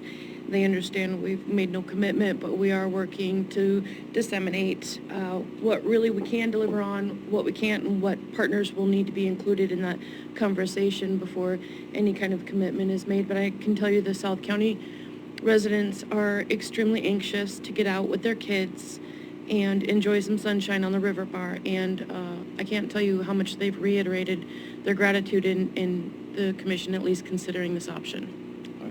Thank you, Ms. Madison. Thank you very much. All right, next moving on to K, Curry County Fire Authorities, a sequence of responsibilities and protocol when fires occur in our county and communities. Commissioner Boyce. Mr. Chair, thank you.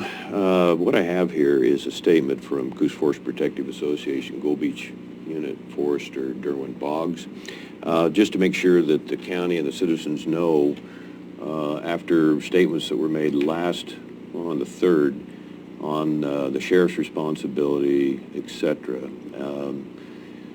Statement from Mr. Boggs. Commissioner Boyce, thanks for your continued support and positive work these past few years with the Governor's Fire Response Council, Oregon Department of Forestry, and CFPA. Here are some points of interest for your CC Board of Commissioners meeting on the 17th related to fire authorities. And by the way, Council Huddle helped considerably that day when he outlined at the point in time we've been through, even with the third fire that sometimes gets overlooked by the two catastrophic fires, the Lobster Creek fire, July 1st, 2018. Fire Authority, the authority and responsibility of fire is under the direction of the Oregon State Fire Marshal when it comes to structure fires and protection of structures in a fire district or city. The local fire chief of that district works under the direction by the Oregon State Fire Marshal when it comes to investigation of those fires.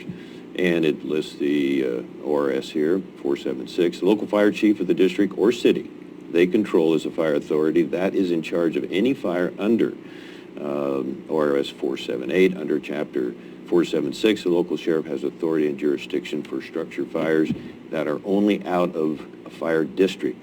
And we have some of those locations here that are not covered within one of our 13 volunteer fire departments and not protected by a fire district or department and involves a structure only. Sometimes that gets confusing for the public, but that's where the intergovernment agreements and the ability to work together really makes a huge difference. This does not apply to forest lands under the jurisdiction of the state forester. That section, the ORS, the Oregon Department of Forestry, and in this case, Curry, Coos, and a portion of Douglas County, the Coos Forest Protective Association is the fire authority for fires that are outside of an incorporated city that are not the structure itself. Wildfires are investigated by the Oregon Department of Forestry. Again, that investigation on the Lobster Creek fire, they put a lot of time, effort, and commitment in that investigation, by the way. Again, the Coos Forest Protective Association, in this case under ORS 477. The Coos Forest Protective Association is obligated by state statute to investigate all fires that happen in their district when assistance is required in an investigation by Coos FPA. They will do so by contacting the Oregon State Police.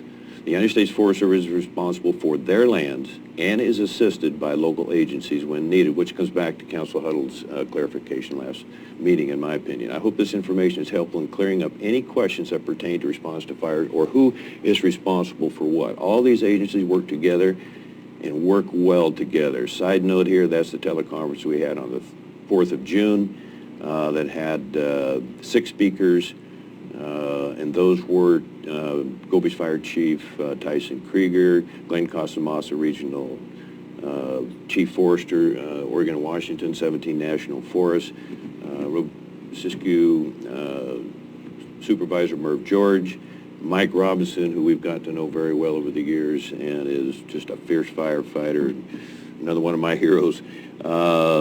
And of course, never to overlook Mariana Ruiz Temple from, she's second command to Jim Walker, the Oregon Fire Marshal. And then one final paragraph. We have asked for assistance from the sheriff, and it has always had a positive result. So the sheriff's office is not obligated to help with some fires. They continue to assist with prejudice. I love that line, and I can surely vouch for that in all 3 fires. I have a picture of John and 2 of his deputies, Sheriff Ward, 2 of his deputies blocking off the road to Lobster Creek again on July 1st of 2018.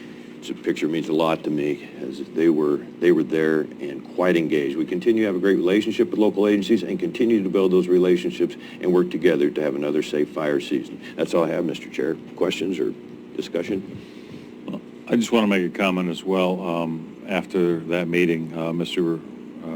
Boggs did reach out to me, and we had conversation about that, and we had a very good result from that conversation. I think there were some parts of it that were that needed some clarification to him, and I was very confident at the end of our conversation or our communications that our relationship is very, very strong. So that was good to see. That was good to see. Anything further? I remember talk of having a wildfire protection plan, and that was supposed to come from Coos Curry Forest Protection. Do we have that yet? I can comment on that. No, we do not. Jeremy Dumeyer, the emergency manager, has reached out to them to see where we're at. I have too. It's been several months now that they had the Word version. They were going to tweak it. They were going to get it to us. And I know Commissioner Boyce, you had said you would reach out to him too to remind them, but we really need that plan adopted. I mean, we're in fire season. We still don't have, this is my second summer here. My second summer saying, where's the plan? Where's the plan? We really need to get that wildfire protection plan adopted. I will follow up on that today, Commissioner.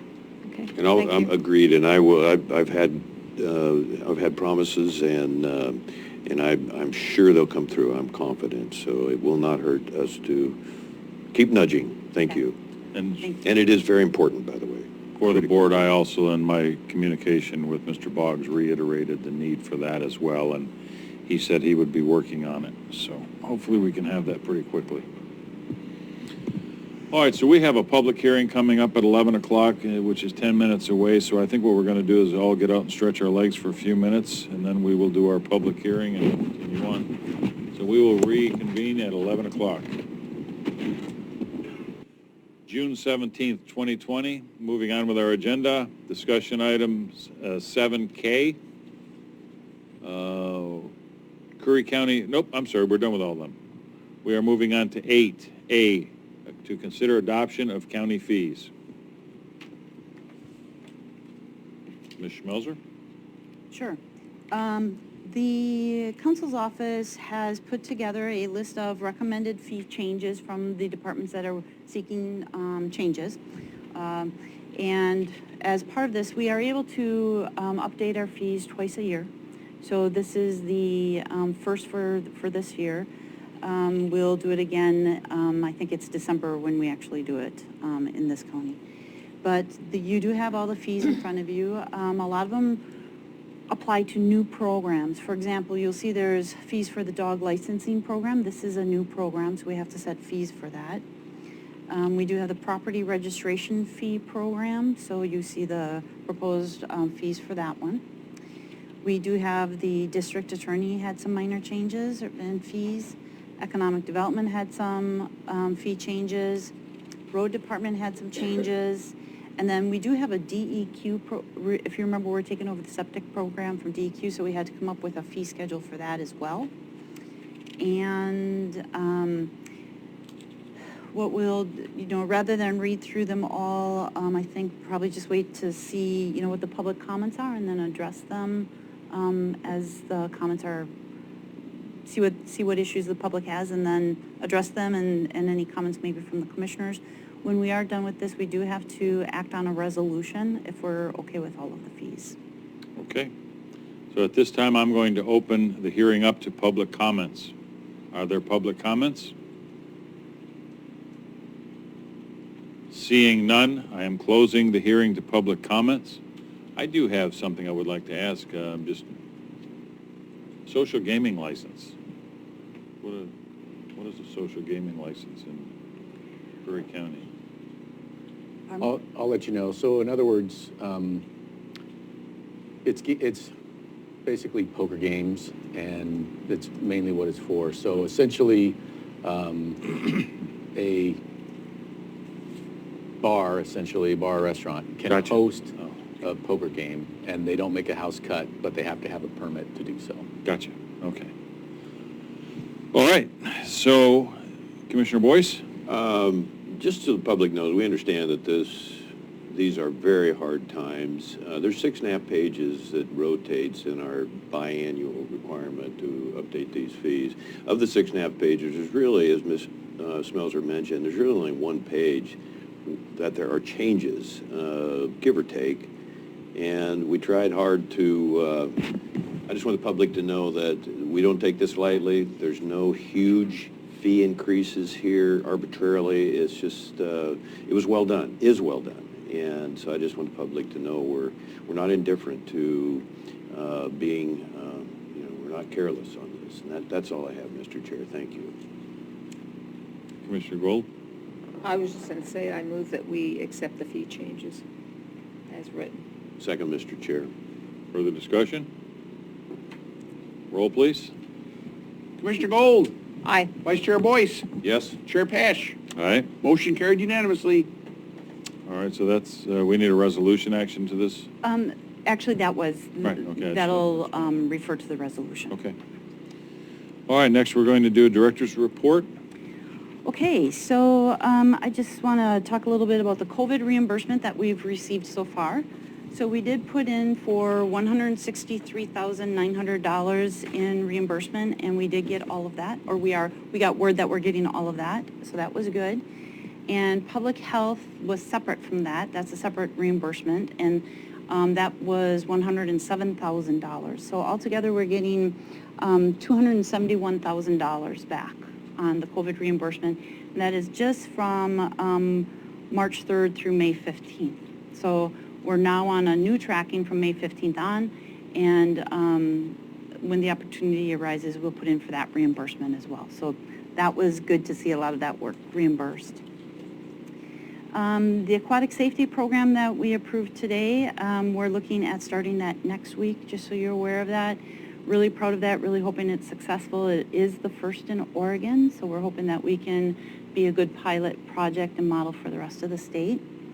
You also approved some juvenile workers, and I just want to give you a little notice that normally ODOT has work crews out cleaning things up, but with COVID they can't. So they reached out to the juvenile department and said, hey, is there any way you could do this? We'll pay you. And Wendy Lang, the director there, was like, what a great opportunity for kids to learn job skills and responsibility. So you'll be seeing a contract coming forward on that soon, but at least we have the job description approved so we can start advertising, get some kids on board so we're ready to go and do some work. Great project, actually. One thing that we started a while ago was looking at, is there a way to save money on all the copiers and printers that we have in the county? We have several vendors. They're a real mess, I have to be honest with you. Some don't have leases. Some of the leases expired and we're doing month to month and the costs escalate month to month. So what we're trying to do is get all of the copiers and printers under one vendor if possible. Have them, and there's actually one of the vendors said if you do that, they'll give us a group rate to reduce it even lower. They're also looking at, we're trying to get them all to align on the same day to make it easier to manage. So we're working on that. Those bids actually went out to all the department heads on Monday, followed up with some yesterday, some stragglers yesterday. But so we're hoping that we can come back with a contract for all of them to make it easier and actually save money. And it's quite a bit of money we can save depending on what the departments want. Credit cards, you did see that there was credit card policy on the agenda originally and it was pulled. We're having a lot of problems with credit cards. I shouldn't say a lot, but there are departments that are late on their credit cards. It's really adding up. We had one where, hate to say it, it was actually sent, they were getting ready to send it to collections, $135 in late fees. We had a managers meeting last week and we said, look, enough is enough. We have to clean this up. We have to get more diligent on this. So I don't think we need any changes to the policy or anything, but just basically reminding people and then training people as they come on, how do you process a credit card bill? How do you process a claim? Things of that nature. So. On that, I want to make a comment. I want to interrupt you if I could. If people can't turn in their credit card receipts properly and get their credit cards reimbursed, as some of these that I've seen that are horribly late, almost in collections, as you mentioned, they should lose the privilege of having it. I agree. What we are going to do to try and improve that and some other things is when people are hired, I think we can do a better job training them, sitting them down and explaining how the billing processes work, how you file claims, what's involved. Also with credit cards, for people to understand, the person that has the authority on that credit card is the only one who can sign on it. We are seeing, I can think of one right now where people aren't even signing the receipts. We don't even know who's using that credit card. They're not turning in the receipts. So we're really clamping down, and it's not a lot, don't get me wrong, but it's still enough to cause concern. Because if we don't rein that in now, it's going to get worse. So that's just one of the things we want to work on. Are you noticing it's the same people continually doing this, or is it just scattering all over? Or what I've noticed is it does tend to be the same people. Some of it, I think, is just because you have new people sometimes, and we just have to make it part of our orientation process that there's more training up front so people understand this to avoid the problems later on, because it's a matter of time before we get in trouble on some of this stuff. So that's all I have. Commissioner Boyce, did you have a question? I just want the taxpayers to know that if there's any suspicion that it's Commissioner Boyce, I actually have to use my credit card, for at least 4 months, I think. I just haven't needed it. And but I was guilty in late 2017 during the travel time, and I was like 2 weeks late. But it was and I paid it myself. I paid it out of my own pocket. So, but I have to set an example. We all do. I don't think there's anybody else on this board that is suspicious here. So I want to clear. Or yeah. So anyway.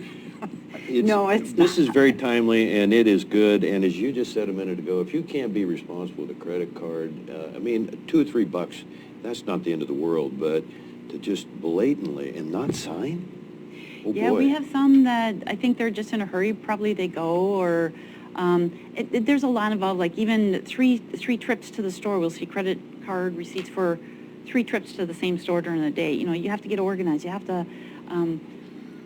This is taxpayer money. We have to be a little bit more responsible with it. So we're working on that. All right, Commissioner Boyce, you're up. Am I first? Yes, sir. Okay, here we go. I just want to mention Derwin Boggs, 31-year firefighter. I wanted to mention that when I read his statement, and not embarrass him, but he's just quite solid. A week ago tomorrow, 3 other commissioners and myself had a conversation, teleconference with Congressman DeFazio. I think it went quite well. AOC facilitated the call, and it's an election year. I understand that, but as you well know, as the board knows how it works, and his biggest project, what he gets kind of excited about when it comes to the ports.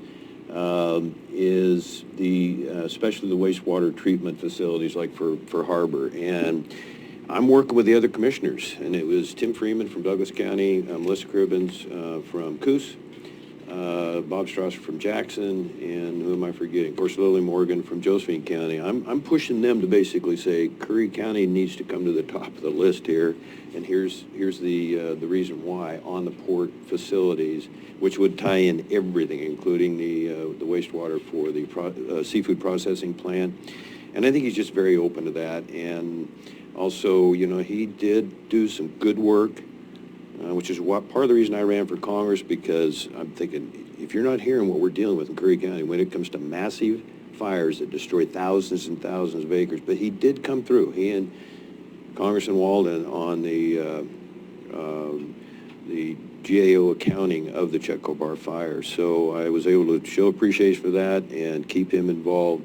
And he's very close with Wyden and Merkley, the U.S. senators. And so they work collectively, and how that relates to Curry County and how that can be beneficial is just those relationships and just basically communicating. And so I'm very happy about that call. Will it bring results? I believe it will.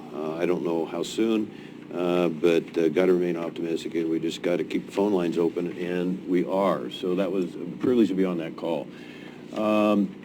When COVID first broke out, there was a report, and I could provide that with the board if anyone has interest there, that Douglas County was one of the, if not the top spot, suspected concern in Oregon for having the COVID outbreak and the biggest largest number of cases. And as you know, I follow them and Coos County too, but all the counties in our region, but especially Jackson and Coos County.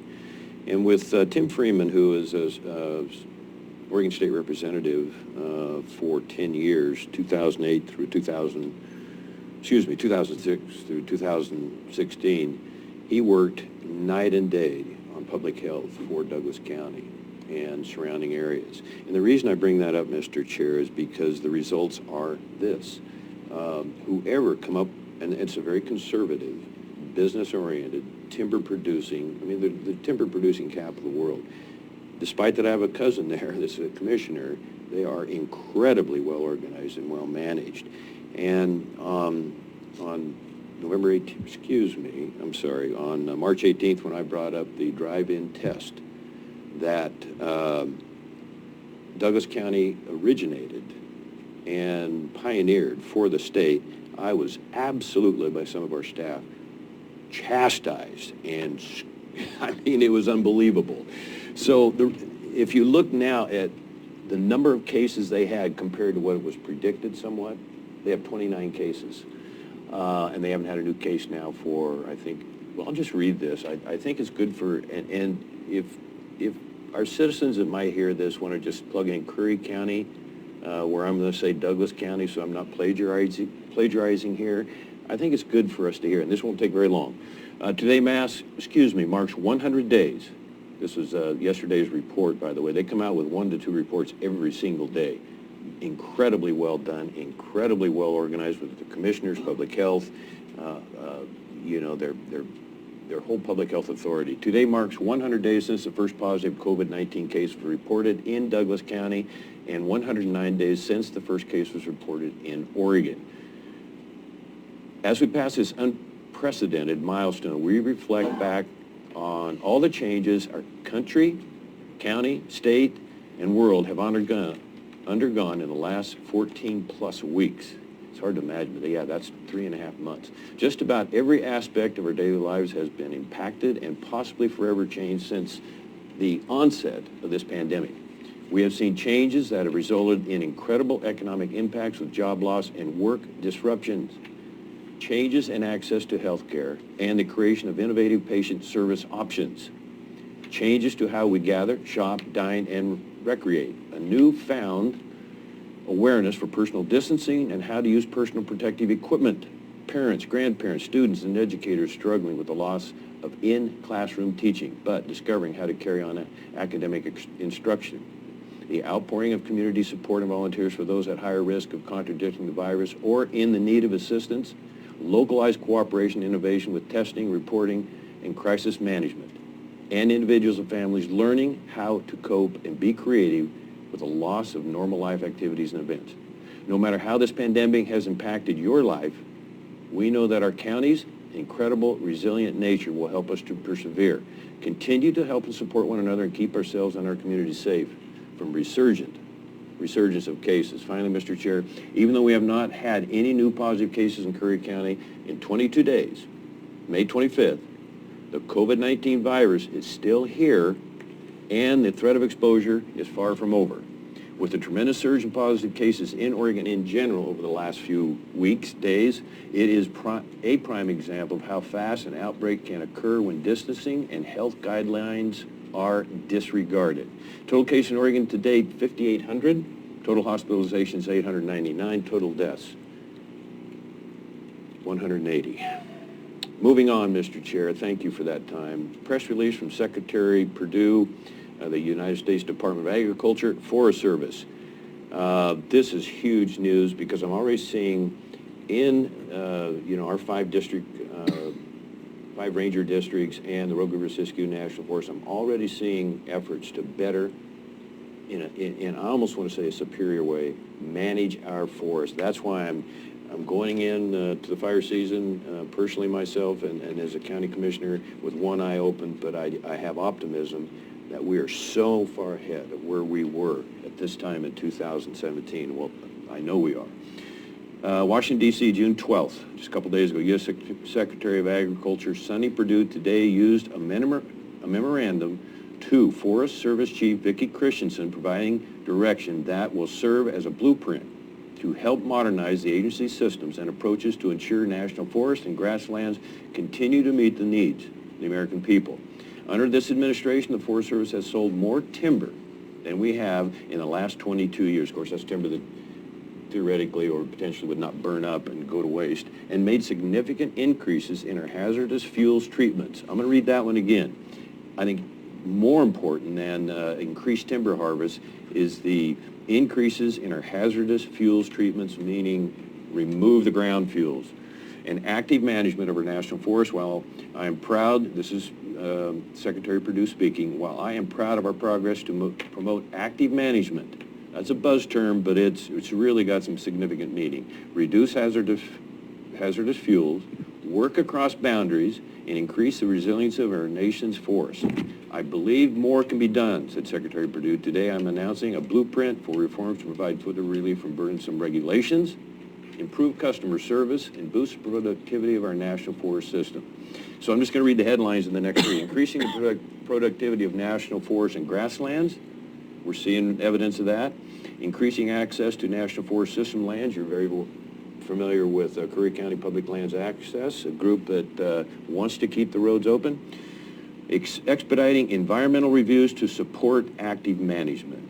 Our mission delivery today includes a whole range of values and benefits that people expect from their forest, said Forest Service Chief Vicki Christensen. The Secretary's direction will help ensure we are providing healthy, resilient forests and that continue to deliver on the goods and services the American people want and need, while also supporting communities' public access and fire-adapted landscapes. Thank you, Mr. Chair. Very good news. Let's see if they follow through, and I believe they will. All right. Commissioner Gold? I have a few things to report this day. I have attended numerous Zoom meetings, but I just wanted to bring out some of the important things that came out at the South Coast Business Employment Corporation. They have doubled the number of meals that are being delivered to people in need. Unfortunately, they've had to close down their healthcare academy because of losses due to poor enrollment. On the All Care Advisory Board that I sit on, this was very interesting. COVID grants have been given out by All Care to various counties, and I thought I'd give you some numbers because it looks like Curry County was doing very well. Jackson County got $285,000. Josephine County got $215,000. Curry County got $202,000. Douglas County got $26,000. So I thought those were numbers of interest. And also, I'm going to give a shout out to Coastal Health up in Port Orford. They reported that no employees were laid off during the COVID crisis, and they are getting close to getting their dental services up and running. I also listened on a meeting about the opening of schools, and all districts, in order to open, are going to have to submit a plan to the state, and the plan will have to be reviewed by the public health administrator and sent to the Oregon Department of Education. The plan could include a combination of on-site and distance learning, but the main things to observe when opening are the social distancing and good hygiene. Many districts are experiencing budget insecurities, and they've been told by the state to proceed as if they had planned before COVID hit. Masks will be required for some staff that have close contact. Bus drivers and some students will be required to have masks. And of a lot of interest here is our public health administrator will have the authority to close a school or part of a school if necessary. So that's my report. Thank you. Okay. I don't have a lot to report other than I have been in constant contact with the Corps of Engineers and some federal and state authorities on the river. For right now, we are working on hopefully getting some people down here to assess from the Corps of Engineers the status of the Rogue River. And I have been given some promises through emails that will be occurring in the coming weeks and or hopefully the coming weeks and not months. But it has been told to me it will definitely be this summer. As we all know, I think they're down in Brookings Harbor now, the clamshell dredge, and they will be coming here after they're done down here. I believe the first phase of what they're going to do for the Rogue is going to be minimal. What we're looking for is the next phase, and that's why these people are coming, is to get the gravel bar removed from the mouth of the port, not the harbor, but from the port mouth all the way up to the bridge. That great big gravel reef that's there, to get that removed is our next hope, and start to get the river back in its socket. So that's really all I have on my comments. Mr. Chair? Commissioner Boyce? That section you're talking about, I'm not an engineer, but if they were able to get even a reasonable portion of that, that's absolutely, in my view, the best place to start. And I think it'll make a huge difference for fishing and just ingress, egress to the port, et cetera. So I didn't hear you mention that before, so it's really good, in my opinion. Well, another thing that could happen from this also is we're talking about the possibility giving special permits to private contractors to remove gravel. And the Corps is not necessarily opposed to that. That's something that they're willing to come down and talk about. You know, there's going to be a lot of people that want to get involved in those conversations, though. So there's also a President's Council that's been set up to expedite the permitting of some of this. So we're looking at all of those things, but we do have to do something with not only this river, but the river down in Brookings. You know, there's an inordinate amount of gravel and sediment in these rivers, and it's not doing our fish any good at all, the breeding of the fish. So not only that, for recreation. Commissioner Boyce? Just one more quick thing to add to my report, if I may, Mr. Chair. Unemployment rate in Curry County is right bumping up against 18%. We're hearing from some of our businesses that they're having trouble finding people. And I think our biggest burden is doing anything we can to put people back to work, and we are through Coordinator Madison is on this. But when you, just for the interest of what that means, that's 1,600 people, closer to 1,500 people, according to unemployment stats, that are unemployed. So if we can reconnect those folks with their businesses or other businesses. And then the last one here, when I talked to Larry Becker from the Oregon Parks and Recreation, he said that I didn't know this. I don't think I heard it anyway. 47 people were laid off in the Salem office. So maybe we'll get them to come down here and fill some of the holes we have. That's all. Thank you, Mr. Chair. All right, thank you. All right, at this time, we are going to enter into executive session for 1926602A, consider the employment of a public officer, employee, staff member, or individual agent. 1926602F, materials exempt from discussion, and H, litigation to be filed. So we are going to recess this meeting. After we come back out of executive session, we will come back into session for this meeting. So as of now, this meeting... All right, we are back in session. It is 12:15. Coming out of executive session, staff is to proceed as directed.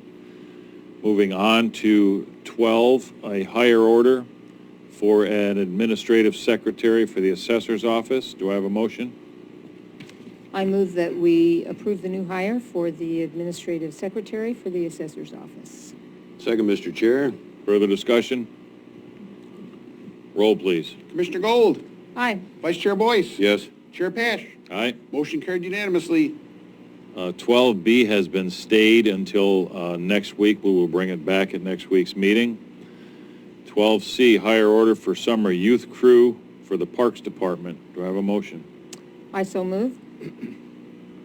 Second, Chair Pash. Thank you. Further discussion? I have something.